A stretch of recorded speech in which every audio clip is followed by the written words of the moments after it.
Welcome to Digestible Academia, a BlueSky Thinking podcast where we break down complex academic research into something a bit more digestible.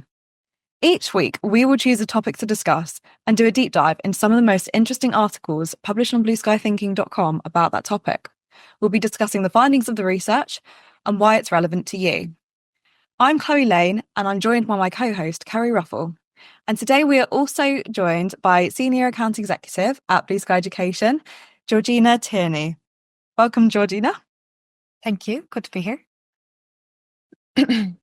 This week, obviously, it's the lead up to Christmas, and we're going to be discussing consumerism.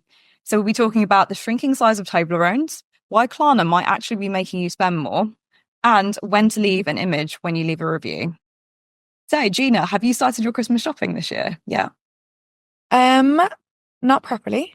So I'm hoping that my family and friends don't take that personally if they're listening. But no, I tend to be more of a last minute person with Christmas. Something I've accepted about myself. Always So works out.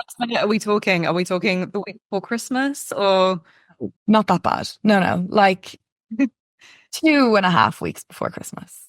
That's absolutely fine. It's not like you're going out to Eve, like looking for all the presents. No. Panicking in shopping centres, just looking for a present that last minute. Yeah. What about you, Kerry? Have you started your Christmas shopping yet? I have. I guess I hadn't realised that I had until I started making a list the other day. I always try and be very organised and make a list of what I need to get. And as I'm going through and looking at family members, I'd realised that I'd actually done quite a bit unintentionally. I'd been picking up bits here and there. So I hadn't consciously made the effort, but then I'm feeling quite relieved that somehow I've managed to get about half of it done. But wow. Gina, Nice. you saying that you leave it till sort of 2.5 weeks before, and that just gives me anxiety. I think everyone does that little last minute rush, don't they? They sort of look through what they've got and think, oh, actually, I still need this. And people go a bit mad in those last few days. But I couldn't leave everything to that point. I mean, I have great faith in, buying online and Amazon and sort of next day delivery and all those things. But no, I need to know what I'm doing, and I need to feel like I've got some sort of control over it all. So I have started, probably not as much as I could have done, but yeah, I'm on my way. What about you, Chloe? I always do my Christmas shopping on Black Friday. Do you? And I know they say you don't actually save that much money on Black Friday, but I think mentally I feel like I'm getting a really good deal. So I'm very much I will buy absolutely everything on Black Friday. Yeah, I don't think I like the stress of Black Friday. I think it's great to have deal. Obviously, everyone loves a bargain. Everyone loves to save something. But unless I've got something really specific that I'm after, I'm not the person that sits and scrolls and looks for things to buy. I find the pressure of it a bit much, I think. Yeah, but if you have a specific list, which is what I do, so I've made my list already for like what I want to get everybody. And on Black Friday, I will be going through, I've already bookmarked these things, and I'll be going through, seeing if they're on the Black Friday deals, and then I'll get some organised. Yeah. So I'm about to ask you a really silly question. I was about to ask what's on the list, but we can't do that because people will listen and people will know what they're getting for Christmas. So I'm not going to ask that. Spoiler, everyone. No. So anyway, yeah, going to the studies. The first study we're going to be talking about is about shrinkflation. So basically, shoppers are more likely to notice a price hike than a slight reduction in size. So instead of increasing the final prices, brands would rather reduce the size of the product. So EM Lyon Business School have analysed over 4,000 X posts from January 2022, when it was called Twitter. I don't actually know when that's changed. It was around that time, wasn't it? To January 2024. So they analysed posts that contained shrinkflation or hashtag shrinkflation. And they found that consumers often blamed manufacturers for reducing the product quantities and held retailers responsible for not protecting them from these changes. They frequently share images of reduced packaging, expressing feelings of deception, trickery, and being cheated. And brand communications around shrinkflation are often perceived as deceitful, as they try to convince consumers about the benefits of the packaging reduction. So have you noticed a lot of shrinkflation recently? I mean, for me, it's Toblerones. I was fuming when they have again reduced the size of the Toblerones, adding the little gap. When they first introduced that gap, I was fuming, and they made it even bigger, and I'm not okay about it. So I'm absolutely one of the consumers that's angry. I haven't quite left a review yet, but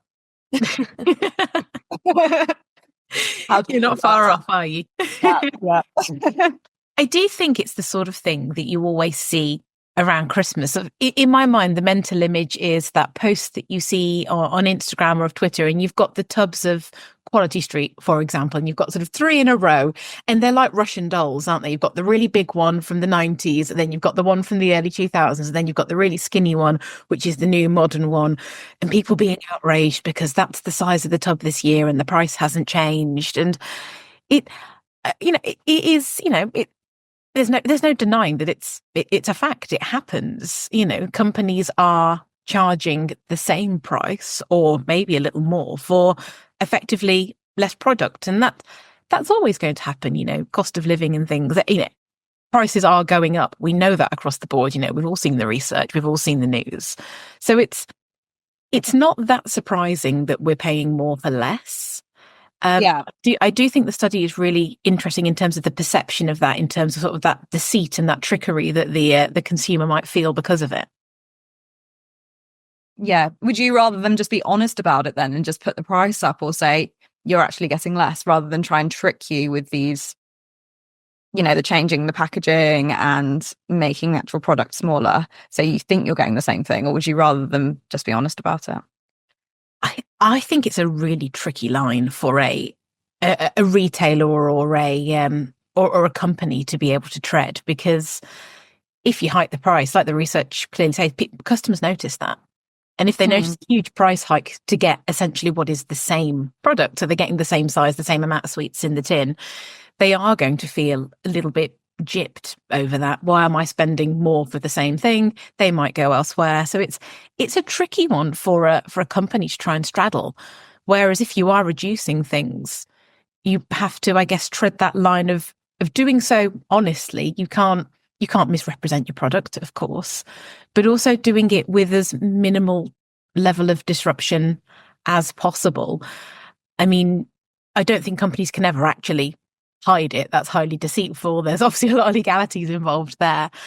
But as a consumer, I don't know what I'd prefer. I think, like the study suggests, I think I'd be more annoyed if I walked into a supermarket to buy the same thing I always buy and found that there was a huge markup on the price. That would jar me more than seeing a slight reduction in what was included, but for a similar price. Yeah. Well, interestingly, actually, a 2024 study of about 1,700 consumers found that shrinkflation, reducing the product size instead of raising the prices, actually provoked a stronger negative reaction, such as decreased trust, increased aversion, compared to those straightforward price increases. So that suggests that consumers prefer transparency, and that shrinkflation could actually harm the retailers, like the trust they have towards that retailer over time. So yeah, what do you think, Gina? Yeah, I think that side of the study I probably agree with. Like, I feel like a price hike, it is what it is. Whereas the shrinkflation, it kind of feels like they're trying to get one over on you. Like, my first thought, if something is smaller and the price is the same, my thoughts don't go to, cost of living and rising costs. It just goes to, they're trying to make more money out of us. Whereas if they just put the prices up, my first thought would be, well, times are tough, even for businesses. So I feel like, I prefer the transparency. That would be my preference, I think. I mean, the classic example here is Freddo's, right? Freddo's be like, what were they, 12p or something? And then they went up to 12p, and now I don't know how much they are now, but they're probably over £1. And I think you get less chocolate now for way more money. They were shrinking over time, and it's very, very noticeable. And everybody used to joke about that, but it's really true.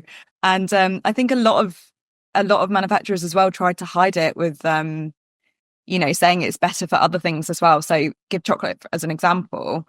They were saying that, like, oh, it's actually got fewer calories now. And what they've actually just reduce the amount in the packet. I know Maltesers definitely did that Mhm. a few years ago. They said, oh, there's 9 calories in this packet now. It's like, okay, well, actually what you've done is reduce the number of Maltesers I get in my packet. Yeah, and some retailers do it as well when they change how the packaging is presented. So if they move away from plastic to paper or something like that, if they redesign the packaging, they can then use that as an opportunity to then adjust the quantities. And, you know, you do see that sometimes, and perhaps that feels a little duplicitous as well, because you see sort of, new packaging, new look, and then you go, well, actually, yeah, there's less. So I think I realize I'm sitting myself very squarely on the fence here, but I do think, companies really do face a hurdle when it comes to how you present these things fairly, because I think they're always going to be at a loss with consumers. Whether you reduce the quantity or you hike the price, there is going to be a corner of your market that feels very hard done by those decisions, no matter the reasons behind it, whether it is due to soaring business costs, or whether they're actually just trying to do the decent thing and not give you so many calories. Who knows? But I think there's always going to be some section of their consumer base that just feel a bit put out, to put it mildly. Yeah, and I think I don't know whether it's quality treat or another one of those types of things, but one of them is introducing cardboard tins this year. Mm. The additional, yeah. So, and they're obviously blaming sort of sustainability reasons, and it may very well be because of that. But obviously, that is also a lot cheaper than producing a tin, I can imagine. For sure. So I'm money. Sorry, what were you saying? I'm sure, yeah, they'll probably keep the same price and it'll be a less expensive packaging for them. Yeah, but that's mad. It wouldn't feel like Christmas with a cardboard tin, would it? You can't keep them and put cakes. Yeah. Oh, exactly. It's not as fun. Okay. So how do you think that brands and retailers could better inform these customers about these costs instead of how they are currently doing it with shrinkflation? How would you rather see a brand or a retailer passing these prices on to you? I don't think there's any easy answer here. But what we do know from other studies that we've explored on BlueSky Thinking, certainly things that we see in terms of, surveys and trends of younger shoppers, particularly, like I say, if you're looking at generations and how people like to spend, consumers tend to respond best when companies are honest with them. They like that transparency. They like a company being upfront and not attempting to pull the wool or even being perceived as such. We see it with sustainability issues. We see it with sort of ethics and trust, and where companies are partnering with others. So I think it kind of stands to reason that if you're looking at sort of pricing and how much you're getting for your money, and if changes sort of occur in that area, I'd imagine that most consumers, particularly younger consumers, would want a company to be upfront about what it is and why they're doing it. I can't see any other way forward, personally. Yeah, but do you not think if they were honest, that would put consumers off? I think there's always a risk of that. I think, like I said earlier, no matter how you approach something like this, unless you keep your product exactly the same for exactly the same price going forward indefinitely, which obviously with the best will in the world, companies can't do, there's always going to be the potential of offending, upsetting, alienating a part of your customer base. It's, trying to find the least damaging or the least impactful way of doing it. So no, I don't think there's any good answers here, but certainly if you look at it sort of generationally and what consumer preferences are, people tend to prefer an honest company, no matter what it is they're buying. Yeah, that's a really, really good point. Do you feel the same, Gina? Yeah, definitely. I think everyone prefers an honest company. Part of me is like, would they bring out I don't know how they'd go about it in terms of even marketing and stuff, but I mean, if they had the smaller tin for the same price, and then what if they also had a bigger tin available for a higher price? That's a good thing. Yeah, like the best of both worlds, and then they can be honest and say, like, look, we've kept this one here. This is what it costs to have the bigger one. Like, we're doing the best we can. But I don't know if, maybe I'm just sitting on the fence with that too. I don't know. I just feel like that would be a good way to sort of try and keep everyone happy. I But feel like Maltesers have done that, you know, because they have those bigger packets, but they call it like a mega pack now. yeah. That feels a bit deceptive as well, actually, because Yeah. that's the size they Yeah. used to be. And now you're saying that's a mega pack. I don't feel Yeah. like it is, but you're just Yeah. making me feel bad about eating the whole thing. I mean, personally, when they say things like share bags as well, I mean, 9 times out of 10, the bag isn't being shared, is it? So Yeah. I try not to look at the labels. Yeah. Yeah. Okay, so the second study is about buy now, pay later schemes. So, new research from Imperial College Business School examined how buy now, pay later schemes impacted spending, budgeting, and financial perceptions. So, they worked with a major US retailer to study real world transaction data before and after the introduction of one of these schemes. So, they actually found that people that use the buy now, pay later options both increase the frequency and the average spend per transaction. So as a consumer, if you're using, you know, things like Klarna, you are likely to spend more and buy more, which is really, really interesting. And this isn't just a short-term effect. The researchers found that this lasted the entire 26 weeks of the study. So it's not just a single set of people. It's across, you know, a wide range of consumers. So yeah, do either of you use Klarna? I've never used it before, or Afterpay, or any of those sort of schemes. I've used Klarna twice ever. I don't use it a lot because I don't like getting into, like, I don't know, it feels like debt. I'm not keen on it. So I've used it twice for like bigger purchases that I didn't want to do all in one go, and you know, it was something that made sense. But I can absolutely see how it would make you spend more. It feels like free money, even though it's not in the moment. It feels like, I mean, it's like a credit card, really, isn't it? Like, it does feel free. So I can absolutely see how it would make you, if you were using it often, like buy more and more often. Yeah, that doesn't surprise me at all about that study, to be honest. Yeah. So for people that don't know, schemes like Klarna and Afterpay, they allow you to stretch out your purchase over several weeks or months. So you pay in installments. I've never actually used it myself, but what kind of purchases were you using it for, Gina, if you don't mind me asking?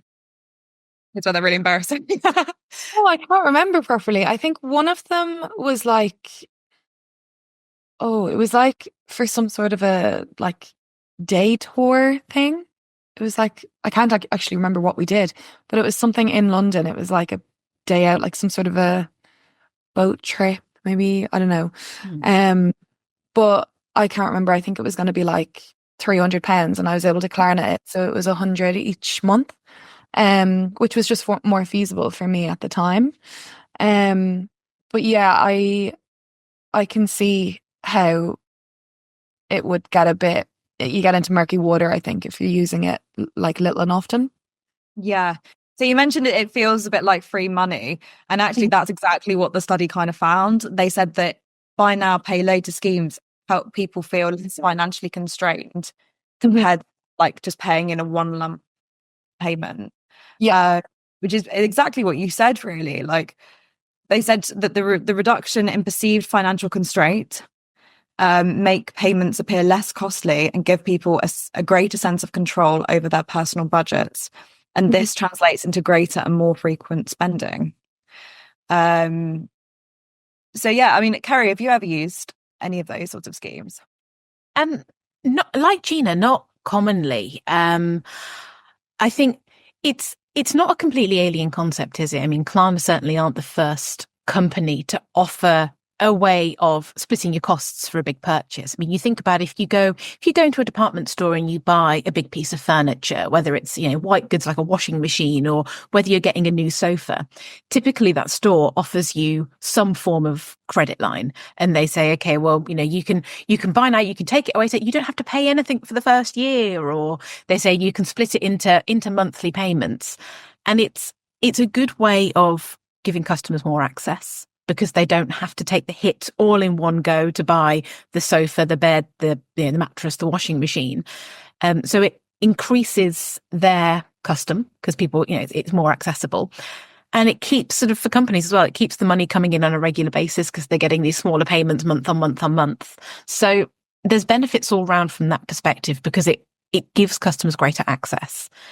But there are huge dangers. As the study highlights and as Gina sort of alluded to, you do feel a little more as a consumer free to make those bigger spends if you're not required to deliver them all up front. So, you can buy the gig tickets or you can book the holiday or whatever it might be, because you don't have to pay for it all up front. You can worry about it tomorrow. You can worry about it a few months down the line. You can justify those bigger payments easier to yourself. And if you're someone that has good financial management, if you're quite strict with yourself in terms of your budget and your spending and what you do, those things can be quite useful and quite handy if you keep track of them. But if you're somebody that doesn't, or if these things slip, you can see how people very quickly get themselves into trouble, particularly at this time of year. As you mentioned in the beginning of the podcast, Chloe, we're in the lead up to Christmas now. People are buying more. There's more deals, more offers, more incentives to spend your money. Typically, these sort of the 6 weeks leading up to Christmas are the busiest for retailers all round, whether they're online or, on the high street. People do spend more at this time of year, but, can people justify those costs? Are they able to sort of back them up in January when the bills start coming in?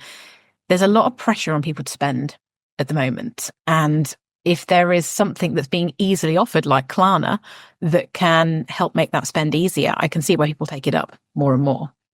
I personally try and stray away from it, but, not everybody can and not everybody wants to. And if it's offered, then why not? And again, on that note, they found that people buying with credit cards as opposed to debit cards were impacted the most by these schemes, which would make complete sense because you're borrowing that money you don't currently have. Yeah. And then, if it's spread out over, 12 payments or whatever, like it's not going to feel like a big payment all at once when in fact it actually is. Yeah. And, I can imagine the fees for these schemes being huge if you do miss a payment. Mm-hmm. Yeah. I mean, typically with these sorts of schemes, I mean, I don't personally know sort of what the rates Klarna put in, but obviously they've got to make some money out of offering it somehow. But whenever you offer into a scheme like this, there's a hefty amount of interest usually attached to it. So in the long term, you're paying more because there's that additional fee to cover. But like you point out in the research, you don't feel that immediate hit. So you're paying less and less each month, which feels easier to stomach, but actually overall you are paying more. There's got to be a way for these companies to profit. But yeah, I think with Klarna and things like that, they don't actually have any additional interest that you pay. So you are paying exact amount. And I'm not exactly sure how they make money. I don't know whether it's, if somebody does miss one of those payments, that's where they make loads of money. But that's one of the big appeals of the scheme, because you don't actually have that interest that you would have if you were borrowing the money from somewhere else. It's 0%. Like it could be on a credit card, for example. But like you said, if you don't keep up with the repayments or that time period comes to an end with 0%, maybe that's where then the costs begin to get incurred. But that doesn't stop you, racking up the bills and the payments that are then waiting to be made. Mm-hmm. Yeah. Sorry. Yes, go ahead, Gina. Sorry. I was going to say, I think in the kind of times that we live in now as well, I feel like there is a lot of pressure with social media to like keep up with things and have the latest, I don't know, shoes or have the latest coat or whatever it may be. So I do think maybe those companies can, that's how they're winning. I don't know if I can say this, but like, are they taking advantage of that slightly? That sort of need to keep up with everyone else. I don't know, but I can definitely see how it would be quite damaging to people, like over time, if they're using it regularly. Yeah, I think you're completely right on that. And actually, I do think that influencers don't they partner with Klarna and those sorts of things sometimes? I feel like I've definitely seen. I'd imagine so. Yeah. So they're actually encouraging the spending, as you say, and there's definitely a sort of keeping up with the Joneses attitude. That's exactly been across time, really. But yeah, as you say now, like it's definitely on social media. Yeah, and influencers are sort of leading the way with that. Mm-hmm. Yeah, definitely. And they can profit off it a lot of the time, because if you're clicking through their links, and you could Klarna through their link, but they're making money either way. So yeah. Yeah. So the study actually said that this is good for retailers. So it could justify the high cost. So basically to set up these schemes as a high initial cost for retailers. But they're saying because this study shows that people do actually spend more by using these schemes, it does justify that initial cost for some of the retailers. So that's interesting as well, that it has that sort of positive effect for retailers, Yeah. even if it's less for the consumer potentially. I mean, I think it comes into that point about access again, isn't it? You can create more business by being able to offer something at a lower price. Yeah, in reality, that price isn't any lower. You're going to pay the full amount eventually. But if you can say to a customer, actually, you only need to pay 10% of it today, or you can spread it out over this amount of time, it does make it easier to justify parting with that money because you're not doing it all at once. It does feel more manageable. So yeah, I can certainly see why, retailers see a boost to that because more people are coming through the door to spend because they can, and people are spending more money because, like we said, they don't feel that instant hit. Where my mind goes after that is how people then make those payments, and I guess the ethics behind it all, because obviously these companies are all very upfront about what they do and what they offer and what the terms and conditions are. So they're not doing anything wrong, but there is always that, that query as to sort of how consumers then fare sort of 10 months down the line when they've still got payments to be made and perhaps aren't able to meet those costs. So whose responsibility do you think that should be? Do you think that should be on the retailer? Do you think that should be on the buy now, pay later schemes, sort of advertising? Or is it on the consumer themselves to manage their own money? Like, who would you say the responsibility lies with? I'd say it's of all of that. I'd say it lies with everybody. I mean, we're not a nanny state in the UK. You should be able to manage your own money in your own way without someone telling you how to spend it. So, it's not a retailer's fault, to a certain extent, if a customer commits to something they then can't back up. If they're honest and above board about everything they're offering and the services they're offering, and someone enters into that, then that's their job done.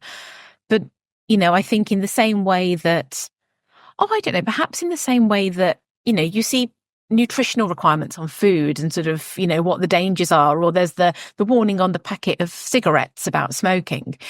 Is there an equivalent that you bring in on the retail side that just makes consumers a little bit more aware of what they're signing up for? I don't know. But I think it just comes back to that sort of ethics and responsibility, and everyone just making sure they're doing the right things for the right reasons. Obviously, businesses want to make money, consumers want to buy things. But I think we live in a society now that is very much driven by the ethics of what people are doing around you and how companies work and how they treat their customers and that responsibility that they have. So going forward, maybe we would see something a bit more like that. I don't know. I'm speculating. So the third study we're going to be talking about is when to leave an image with a review.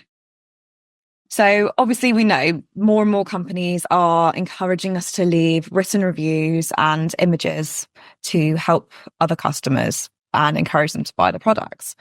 However, a new ESSEC study found that the impact of images on review helpfulness is not necessarily positive, which is quite counterintuitive potentially. So they did ESSEC, along with some other professors, did a study of over 97,000 Amazon reviews and over 6,000 images.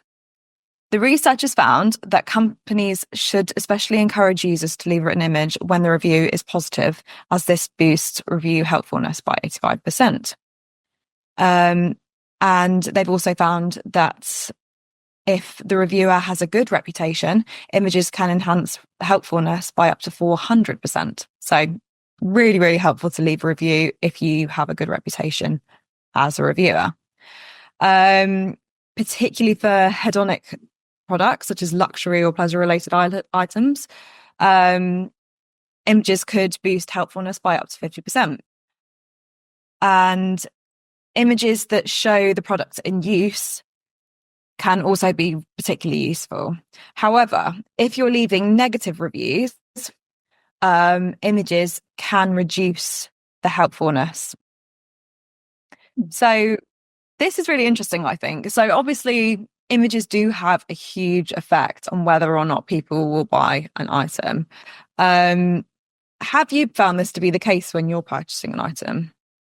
Would you be more likely to buy an item on Amazon, for example, if the reviews have images? I mean, personally, for me, yes. The thing that makes you, particularly on a site like Amazon, if you're looking between, very similar products, what drives you to go for one more than the other? Obviously, price comes into it, of course, but the thing that drives you more is the reviews, what real people have experienced by buying that product, whether it's the delivery or what it looks like or how it functions. So, yeah, I think we all know that reviews are huge business. And I appreciate a review that says more than, arrived on time, because that's not helpful. If you read a review that says, actually, yeah, this product was great, it did X, Y, Z, here's an image of it, it arrived well packaged, that gives you a degree of, it helps. It makes you feel safe in your purchase, doesn't it? So, yeah, I think reviews are hugely influential. I think anything with an image as well is hugely influential. What surprises me about the results for this study is that the negative reviews, if there's an image there, that reduces the helpfulness. Because for me as a consumer, if I see something that's, it's arrived in poor condition, it hasn't worked out as expected, or it isn't the item that has been advertised, seeing the image of that, it's not that it validates the complaint, but it does help, because again, you're seeing what you're potentially getting. So I then steer away from a product that's got bad reviews and images that show things that are negative, and I'd go and pick something else. So the fact that it's perceived as unhelpful, I'm guessing that's unhelpful to the consumer. Certainly, obviously, any complaint's going to be unhelpful to a retailer, but the fact that that's unhelpful to a consumer, I find very surprising. Yeah, I completely agree with you. What do you think, Gina? Yeah, I'm surprised as well. Even I was shopping online for a dress last year to wear to a wedding, and I was kind of stuck between two, and I went to look at the reviews, and in one of them they talked about how the quality of the dress wasn't great, and the zip wasn't well made, and so on and so forth, but they had pictures, and straight away I was like, well, I'm not going to buy that dress. I was like, thank God they posted that, because otherwise I could have ended up in the same boat. So yeah, I'd be quite surprised by that, to be fair. Yeah, I think because obviously when you're shopping online, you don't really know what the quality is going to be like of items of clothing and things.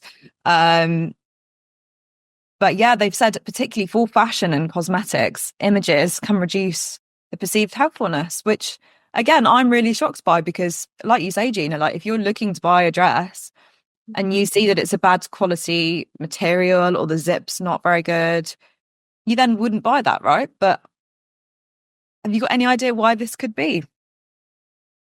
I'm partially wondering if, I don't know, maybe it's that you start to overthink if you see in the picture and it's just not really what you thought it would be, or I don't know, you start to kind of doubt it based on the picture, that maybe it leaves almost too much, nearly more room for you to think into it too much.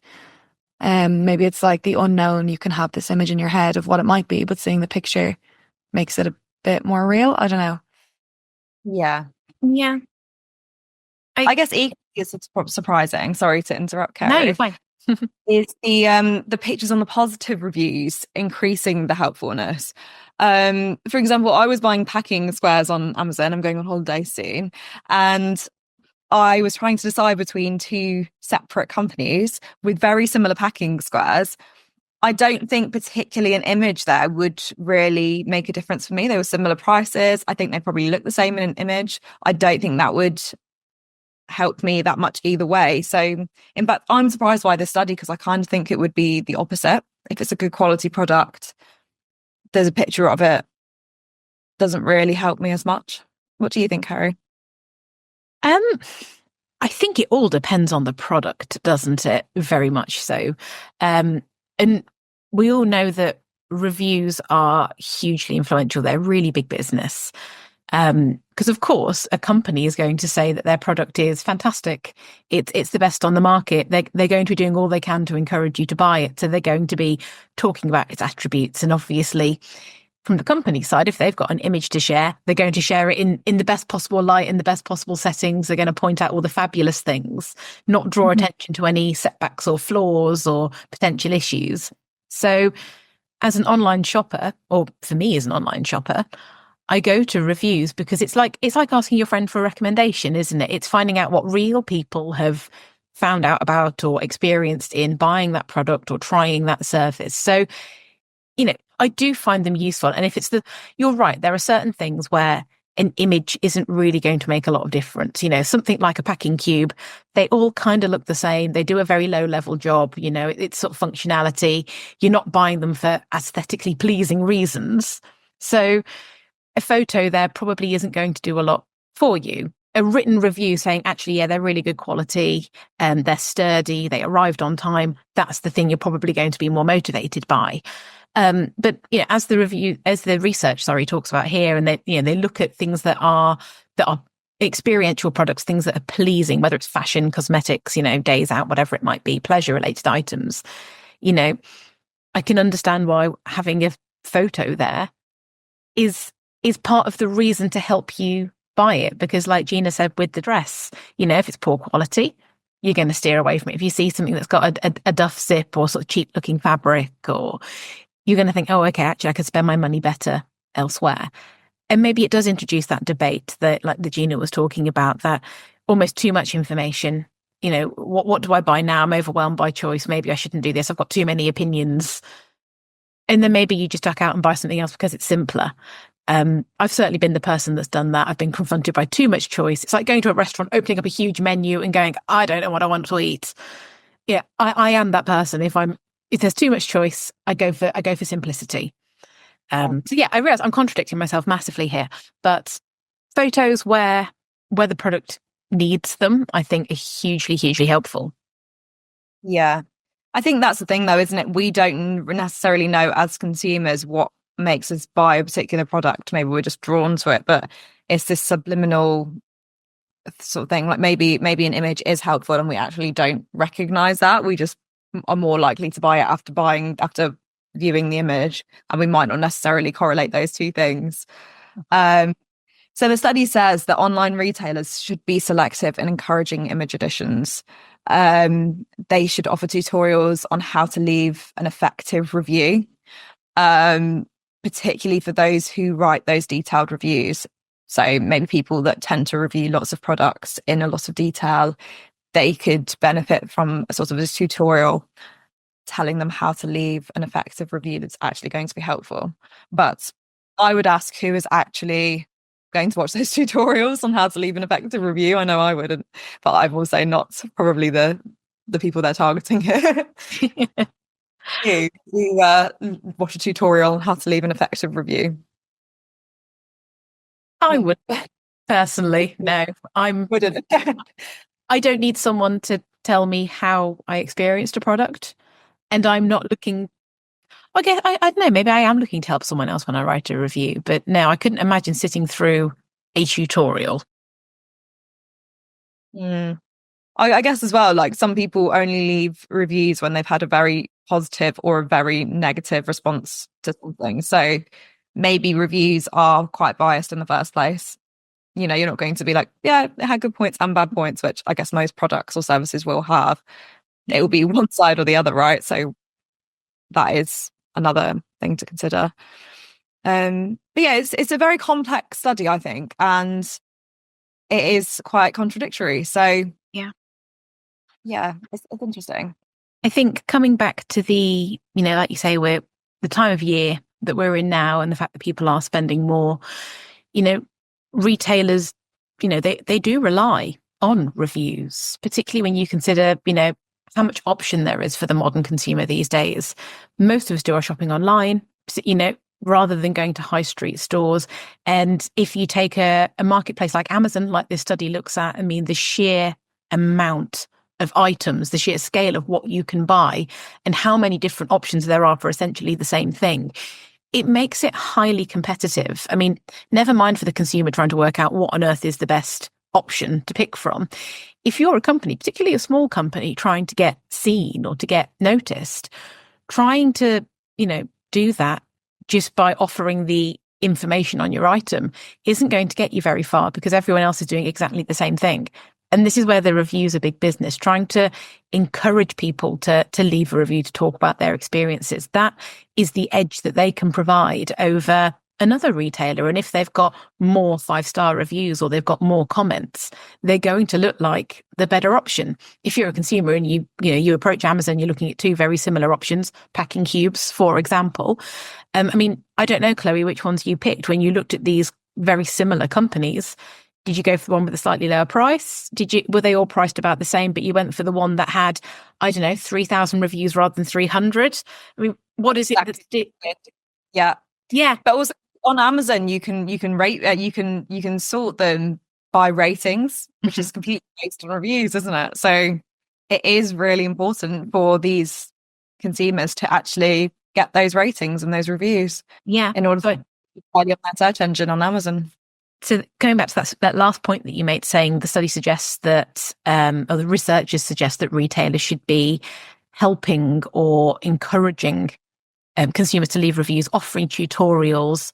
Maybe tutorials isn't the right way to go, but retailers do need to encourage easy ways for people to leave a review, but also helpful ways. Leaving just a 5-star review, perhaps it's great, but it doesn't give you the detail that you need. The study talked earlier, and I think we mentioned it earlier in the podcast, about something that's written and is a bit longer and gives you a bit of depth is a bit more compelling. So yeah, retailers do need to sort of get their heads around reviews, I think. And if a study like this can show them how to do it and how to do it effectively, and to work out sort of where consumers place their focus and their emphasis, I think it's incredibly valuable. Yeah. Okay. So I'm joined now by Raoul Kübler, who is an associate professor of marketing at ESSEC Business School, who worked on the study which explores the impact that images in reviews can have on consumer behaviour. So Raoul, thank you so much for joining us today. We've discussed your research a little bit on the podcast already, but could you start by telling me what initially sparked your interest for this study? Yeah, thanks for having me. It's great to be here, Carrie. So basically, the whole project started or was initiated by the last author on this study, Hugo, who was back then one of my master's students, and he came up with that idea to say, hey, look, people are more and more using actually their smartphones to take and capture actually images, add those to reviews. And so his initial thesis was then the groundwork for the study, but it sparked a lot of discussion at my chair back in Münster, where I was a professor before, where one of my PhD students brought it up, like kind of she's looking at images in reviews, and based on the quality or the content of the image, she's judging then the person who wrote actually the review. And so she was like, kind of, if it's a messy picture, or I don't know, we talked about cosmetics, like kind of if it's just a messy room with some mascara laying in it, I don't trust that person, and I just don't look at the review, right? And so I was like, wow, that's interesting. So it's not only about adding an image, but it's also like how you depict it, how you compose it. Let's go deeper into that. And then we started basically crawling the data, analyzing the data. We then submitted the study initially to the Journal of Retailing. Then it went through several rounds of reviews, like it is in academia. So we got feedback from the anonymous reviewers that also, of course, had their saying and their suggestions, and that then in total actually drafted the paper as it is today. So the research explores, like you say, how including those images with a product review can increase, and the phrasing was sort of increase the helpfulness of that review. And I was curious as to who the image really helps most. I mean, you've already said a little bit already that it's it's the people looking at it when they're looking to buy something, and that issue of trust. But I mean, does the image just help potential consumers in working out what they're going to buy and what works, or is it? I'm guessing it's helpful to the retailers as well, right? I think it's both. So, and it's maybe a two-step process of parties profiting from it. So the theory we have in the paper is that there are large information asymmetries between a consumer and an online retailer, because of course the retailer knows the product, the consumer doesn't know the product. Unlike in a brick and mortar store, the consumer can't touch and experience the product. So reviews can be helpful in kind of settling or decreasing uncertainty. And so anything that helps to settle uncertainty is, of course, helpful for the consumer. And I think that's the main reason why companies and online retailers have actually consumers or ask consumers to leave feedback and provide reviews. But of course, they have a motivation because, like, if I'm the best store that makes it best clear how the product is going to be, how the experience post-purchase is going to look like, then probably I have the best time convincing consumers kind of buying at my online store instead of somebody else's online store. So I think that's beneficial for both. I mean, first for the consumer, but then also for the retailer. And if we look into marketing practice, into the digital world, I mean, we see that all of the large platforms, all of the large retailers have online reviews, incentivize online reviews. There are badges for reviewers. There are rewards for reviewers. So I think it has become a standard tool in digital online retailing. But of course, there is a lot of space and still a lot to learn about how to include it, how to frame it, how to create good reviews, how to create credible reviews, etc., etc. And so I think we can contribute a very tiny bit to that kind of domain with our article. It seems to me that it's all about building sort of authenticity, and you hinted at that a little bit before when you talked about the messy photo and the background, and you think, okay, do I trust that person? So that leads me quite naturally to my next question, which was to ask what insights and benefits an image might provide that perhaps the written review of a product might not be able to capture quite so well. It's a really good question. So, I mean, there is this good saying, like, kind of, an image can tell more than 1,000 words, and I think that is something we find. More interestingly, we find that shorter reviews benefit more from images. So, if there is more ambiguity, either through the review writer or author not providing too much detail, then the image can speak for itself. But we also very interestingly find that more positive reviews actually benefit more from adding images. And I think one of the key reasons here is that if you look at online reviews, we know that the distribution of polarity or of ratings, right? So how many stars you give to a review is skewed to the right-hand side. So a lot of people give 5-star reviews, then we have a few ones or a few less giving 4 stars. Then the middle is usually empty, and then we have the 2 and 1s again coming a bit up, but they don't come at the same number or level as the 5 stars. So in a world where everything is just great, where everyone is praising the product, right? That doesn't give me much information as a consumer. So I'm like kind of, well, okay, I know the world, not everything is perfect. So why is everyone writing it's perfect? So if you add pictures, then you add context again. You reduce actually this ambiguity. You make it more clear what do you really like, what you don't like. And in that sense, I think also the images help then to really understand in a super positive world what's going on, how to judge actually the very positive feedback, etc. Yeah. I mean, it makes a lot of sense. And I know that in your study as well, you looked at a range of items, and there was some discussion around what types of items benefited the most from images and why. So can you tell me a little more about that? Which items tend to perform best with images and which it wasn't particularly useful for? Yeah. So initially we distinguish between hedonic and utilitarian products. So I mean, hedonic is anything that gives you great pleasure, right? And you don't necessarily need to survive. And utilitarian products are more products that can be quantified on an objective measure, that are really serving a utility. And I think for the latter category, so for utilitarian products, it's easier to really describe how they perform because we have objective measures. For hedonic products, things become much more depending on taste, on personal preferences, and all of that, right? Like, I don't know, some people like, some specific fashion brand, others prefer then the Italian designer over the French designer, things like that, right? So again, a lot of ambiguity, a lot of uncertainty that is added in here because words are cheap. I can trust you. Maybe you say, hey, I like it. It's exactly my taste. But if I don't know your taste, then how could I understand if you're right or wrong?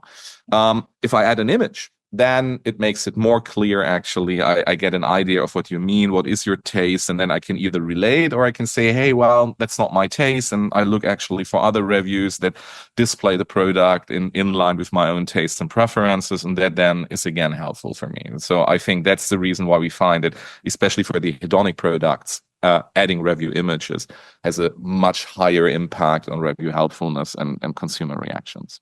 Yeah, I can understand that. I mean, I think that if we are, if you're shopping for something, maybe you are trying something new, and particularly if it is, like you say, it's a product that gives you a bit of pleasure or enjoyment, getting someone else's experience and getting that in as full a way as possible is going to be more convincing and compelling than just reading about it, right? Exactly. It makes a great deal of sense. But I know that your study also looked at negative reviews as well. So whenever those products, for whatever reason, haven't performed as the person expected, and you looked at the impact of images there as well. And am I right in understanding that they weren't as helpful as they were for positive reviews? Exactly. So we still find that adding images to negative reviews also increases review helpfulness, but that increase is actually inferior to the increase of positive reviews. So I think that ties to the argument I made before, that of course the frequency of negative reviews is much lower. And in addition, what we see is that people in negative reviews can be much more specific. So they feel the need to justify their negative review, especially, like if you leave a negative review in a set of thousands of positive reviews, you need, of course, to somehow point out why you come to that conclusion. And so I presume, we haven't tested that, we haven't looked into that into much detail, and that might be something for future research. But I suspect that given that negative reviews are more concrete and give more explanations, that could be one of the factors that explaining that effect. But again, that's rather speculation and really something colleagues should pick up and look into. I imagine as well that, I'm sure you've seen when people do leave negative reviews, people are always more willing to complain than they are to praise. So you look at those written reviews, and I always find personally the negative ones are far more detailed. They're more lengthy. Like you say, people justify why they are displeased with a product. People don't tend to go into, verse about why something is so brilliant. But if they've experienced something that they feel that they've been ripped off by, or haven't had the value for money, they're quite happy to shout about it. So yeah, I can absolutely understand there why a written explanation might be more powerful. Yes. So your research also touches upon something about the impact of the reviewer's reputation as well. And we talked a little bit about trust earlier. So could you share a little bit more about that? I mean, does it mean, for example, it's a reviewer that's actually they've left quite a few reviews in the past? Is it about the nature of what they put forward? So how can you sort of perceive reputation in that way? So most of the platforms hand out either it's called badges or medals or any sort of incentives for people that continuously review on the platform. So just probably also to motivate people to leave actually a lot of reviews. And what we see is that these people benefit also more from adding images than others. And that could be that, first of all, these people have more experience, better understand how an image can actually be helpful, and for that they get that effect. But it could be also, and we discussed that at the end of the paper, that people might have trust issues, right? Like people writing a lot of reviews, being frequently on the platform for various products, could be actually people that make a living out of that get paid for writing reviews, right?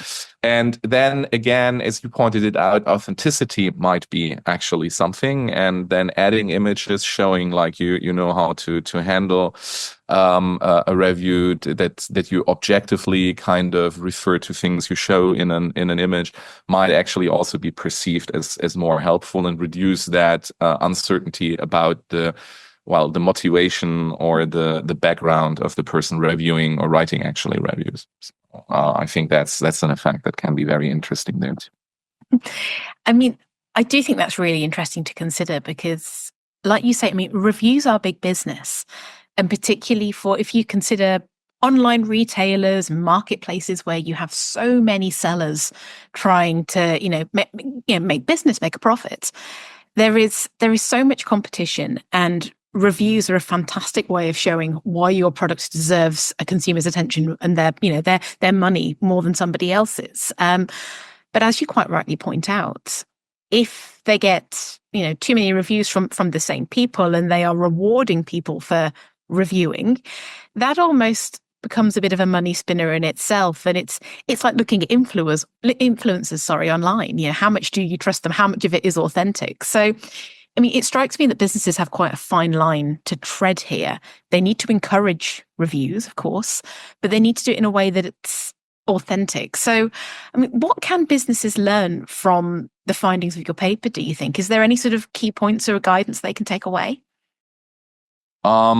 I mean, we didn't tap into much of the impact of reviewer reputation, or if somebody's professional or not, or incentivized to do things like that. But I think what companies can take away from our study is that certainly providing space to upload pictures is something that really increases review helpfulness. And if you think about the costs of it, like you need to host the images, you have certain other efforts that come with it. It's worth doing that. So I certainly recommend going down that avenue. But I would even say, like, it's not enough to just allow people to upload images, but you should also look at the boundary conditions we identify. Like, for example, if somebody is leaving an overly positive review and you understand that, and I mean, today in the world of generative AI, that's pretty easy while somebody's typing to already calculate a kind of emotion score. Then you should just dynamically kind of ask the person to also add an image, basically, to the review, right? Because that is increasing review helpfulness. Or if you see that a person is continuously providing you with reviews, and you have the feeling like this is a legit person that really wants to do that to help the community, then you should actually approach that person and say, hey, look, we've seen you take much pride in doing that. Please also think about uploading pictures. You might even give guidelines to these people, how to create a helpful image, how to content create actually things for reviews. So in that sense, that you can really ensure that consumers that come to your page, or customers that come to your page, really find the information they're looking for, feel that this is authentic, and this helps actually to decrease uncertainty, and that will in the long run then certainly actually lead to a better business outcome. Yeah, absolutely. And it's got to be made easy, right? I imagine if you're asking a customer to make that extra effort for you, then, like you say, giving those prompts, having the software, investing in a platform that can actually let them do that really easily. I mean, for a customer as well, I mean, what should they be looking for on their side of things? If they're looking at products and they're looking at what to buy and they're considering reviews and images, I mean, are there any sort of key bits of advice that they can take away when they're looking at this stuff? I mean, the paper, we did that second model, or the second analysis, where we looked a bit more onto the content side, right? So what is in the images, which then ties also to our initial discussion, right? So should it be messy? Should it be focused? Should it be clean and whatsoever? And the interesting thing is, what we find is basically it needs to be somehow context fitting, right? So we used AI to classify the different objects on the images, and then we tried to understand, do they tie together? So we used another a machine learning approach that was able to distinguish actually words in a kind of vector space to understand, okay, how close are things, right? So I don't know, pen and kitchen is very close to each other, but I don't know, pen and car tire is very distant to each other. And what we find is that images that show context fit, so where you avoid large distances, actually are perceived to be more helpful. So in that sense, that's pretty clear. Also, just showing the product in use, right? So not just providing another pack shot of the product that consumers can also see in the web store, but really showing like kind of how you use the mascara to put on actually your lip stick and things like that, or I don't know, how you change the tire or things like that, are more appreciated and perceived to be more helpful than others. And I think that again comes to the point that people are looking for information that helps them to better judge the product, to better understand how the product will look like once they own it. And so anything that helps other consumers to caption and to foresee how a product will be in usage is something that will be appreciated and that will be rewarded with helpfulness votes. And as we know, like these will then translate in the long run into sales for the online retailer. Yeah. I mean, when you talk about seeing the product in action, I mean, again, we go back to sort of the effort on the customer's part to remember to take those photos and to make that effort and to then upload them. Because, you know, at the moment that you're receiving your package and you're unboxing it, it's maybe quite natural when you're then leaving the review to take that snapshot of it in a fairly static environment that, you know, it's not been used yet, it's in its packaging. It looks very much like what you'd find on the website, like you say. But to be able to take the photo of something being used in the kitchen or changing the tire, as you mentioned earlier, that's, you know, you're already a little bit away from unboxing that item. You've then got it in use. So then to remember to take the photo, to upload the photo. Is there anything that you think that retailers could do in terms of encouraging or supporting customers to do that? What could help them make that effort? I think the interesting thing is that we see more and more actually people switching to second screen, right? So more and more people actually use apps to shop and avoid actually first screen, so laptop-based shopping, which means that at some point they also use the official apps, right? So if we think about Amazon, if we think about the different Chinese retailers, this is all app-based, right? And I mean, the interesting thing is we're used to apps asking us to write reviews, right? So if I download a gaming app from the App Store, from the Android gaming store, after, I don't know, half a month, that app is continuously asking me like, hey, do you like the experience? Do you want to give 5 stars? Can you leave a review for us? So I can imagine the same for actually Amazon doing, right? So if I ordered the product through the app, I'm somewhere I mean, it can't probably forecast if I'm in the kitchen or not, but it can send me actually a kind reminder and tell me, hey, how about actually your last experience? Did you like it? How you would like actually to leave a review? And Amazon is doing that, by the way, already, like with the email. So I'm continuously getting actually reminders like, hey, please leave a review. Can you write something about the product? And it would be easy to add things like, hey, can you also take a picture when you use it the next time? Or, I mean, we're moving away from a picture world into a kind of movie world or kind of film world, right? So that would be the next thing. Like, okay, so if an image is worth an image is worth 1,000 words, then a video is actually 1,000 images tied together. So I see actually the next paper arising in here, and that would be then, okay, can videos be helpful, and what needs to be in a video?